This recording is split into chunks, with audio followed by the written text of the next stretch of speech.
오늘 각종 사건, 사고 소식을 정리해보는 포인트 뉴스입니다. 첫 번째 소식입니다. 충북 청주의 한 고등학교 경비원이 학교의 철제 정문에 깔려 숨졌습니다. 정문 기둥에 경첩이 분리되면서 철문이 넘어진 건데요. 경찰은 학교의 관리 감독에 미흡한 점은 없었는지 살펴보고 있습니다. 천재상 기자입니다. 청주 서원구의 한 고등학교입니다. 평소 같으면 옆으로 활짝 열려 있어야 할 철제 정문이 바닥에 누워 있습니다. 정문에는 접근을 막는 붉은 띠가 둘러져 있습니다. 오전 6시 20분쯤 이 고등학교의 70대 경비원이 철문에 깔린 곳입니다. 피해자는 이른 아침 평소처럼 학교 정문을 개방했습니다. 그런데 갑자기 이 육중한 철문이 피해자를 덮쳤습니다. 사고 당시 철문을 지탱하던 경첩이 분리된 것으로 파악됐습니다. 철문에 깔린 피해자는 주민에게 발견된 뒤 구급대에 의해 인근 병원으로 옮겨졌지만 끝내 숨졌습니다.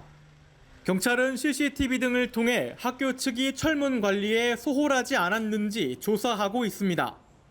관리가 어떻게 된 건지, 왜 빠졌는지 일단 좀 확인을 해봐야 되겠어요. 고용노동부는 중대재해처벌법 적용 여부를 검토하고 있습니다.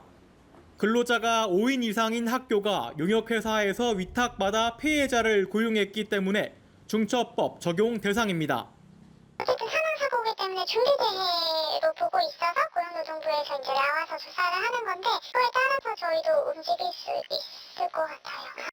학교는 지난달 시설물 정기 안전점검과 지난해 학교 건물 위험성 평가에서 문제가 없었다고 밝혔습니다. 다만 철문은 학생이 직접 생활하는 공간이 아니라는 이유 등으로 점검 대상에서 제외된 것으로 전해졌습니다.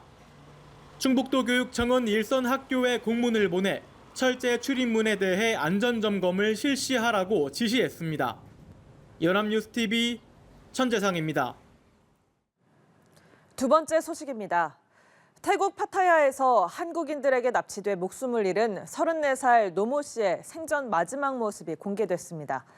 유족은 피해자의 얼굴을 공개하며 잘못된 사실이 바로잡혀 망자의 억울함이 다소라도 풀리고 가해자들이 엄벌을 받기를 원한다고 밝혔습니다. 김영민 기자가 단독 취재했습니다. 지난달 초 태국 파타야에서 처참하게 살해된 34살 노모 씨. 시신은 일부가 훼손된 채 저수지 드럼통 속에서 발견됐습니다. 파타야 살인 사건이 발생한 지 한 달이 지났지만 유족은 아직도 그날을 잊지 못합니다.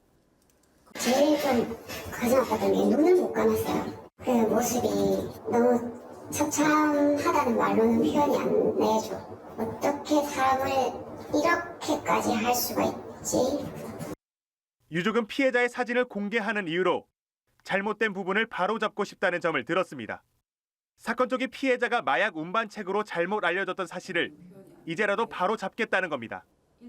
저도 진짜 고민을 많이 했는데 이렇게 해서라도 제 동생의 억울함이 조금이라도 풀릴 수 있으면 걔네들이 맨 처음에 협박할 때 멘트로 썼던 내용이지 그 마약이랑은 전혀 상관이 없다는 게 경찰 조사 결과에서도 그렇게 나왔고 그러면서 유족은 3명의 용의자들에 대한 철저한 수사와 강력한 처벌을 요구했습니다.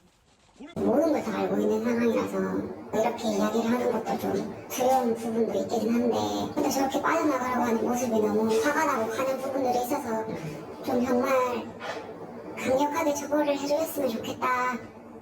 국내에서 붙잡힌 공범 1명에 대한 첫 재판은 오는 25일 창원지방법원에서 열릴 예정입니다. 연합뉴스TV 김영민입니다. 마지막 소식입니다. 낮 최고 기온이 50도를 넘나드는 더위 속에 치러진 이슬람 성지 순례 하지 기간 사망자가 1,300명을 넘긴 것으로 공식 확인됐습니다.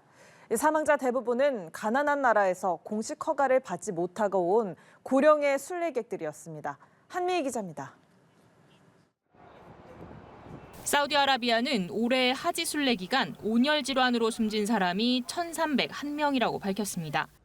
이는 지난해 하지 기간 사망자 200여 명의 6배가 넘는 수치입니다.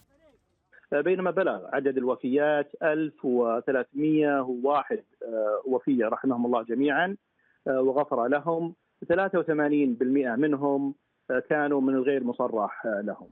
하지 기간 이슬람 발상지인 메카와 메디나를 찾는 건 무슬림이 일생에서 반드시 한 번은 행해야 하는 의무 중 하나입니다. 사우디 당국은 국가별 할당제로 매년 참가 인원을 제한하는데 공식 허가를 받으려면 그 비용도 만만치 않습니다. 그러다 보니 관광 비자로 입국한 뒤 허가를 받지 않은 상태로 순례를 시도하는 이들도 늘고 있습니다. 특히 올해는 하지 기간 메카 대사원의 기온이 섭씨 51.8도까지 치솟는 등 살인 더위가 이어지면서 피해가 급증했습니다. 죽기 전 의무를 다하기 위해 무허가로 순례에 나섰던 고령자들이 버스나 냉방 시설을 이용하지 못하고 뜨거운 태양 아래서 장시간 걷다 쓰러진 겁니다. We must do climate action to stop the global warming at 1.5 degrees centigrade. At anything beyond that, I mean, we are putting those pilgrims at the risk of death. 공식 하지 여행사로 가장한 브로커 등에게 사기를 당한 이들도 있었습니다. 피해자가 가장 많았던 이집트 정부는 하지 여행을 주선한 여행사 16곳의 면허를 박탈하고 검찰 조사에 착수했습니다. 연합뉴스 한미희입니다.